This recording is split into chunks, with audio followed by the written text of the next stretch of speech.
français, on dit « Et si c'était lui, l'amour de ma vie ?» Mais en poésie, on dit « Je crois fondamentalement que la vie a un plan pour nous, comme si nous n'étions là que pour faire l'expérience de nous-mêmes, avec comme objectif de se rappeler à quel point nous sommes éternels. Je pense que rien n'arrive par hasard, que les choses prennent toujours sens quand on regarde en arrière et que personne n'arrive jamais en retard. Je pense que nous sommes toutes et tous en quête d'amour, en quête de sens, en quête de ce qui un jour nous permettra de dire que oui, la vie fut belle, qu'elle a été vécue sans aucun regret ni arrogance.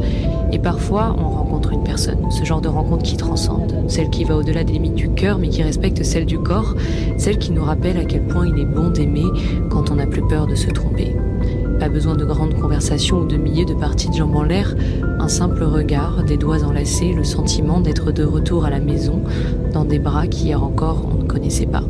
Elle se pointe souvent sans prévenir. Avec un doux sourire, elle prend sa place parfaitement au bon moment, dans le plus grand lâcher-prise et consentement. Est-ce alors à ce moment-là que la quête s'arrête ?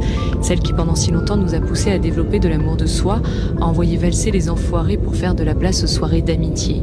J'en sais trop rien. Tout ce que je constate, c'est qu'il y a de ces rares personnes qui, par le meilleur des hasards, croisent notre chemin, et dans notre pensée, plus jamais s'installe le bazar. C'est clair, c'est évident, c'est pur et réconfortant.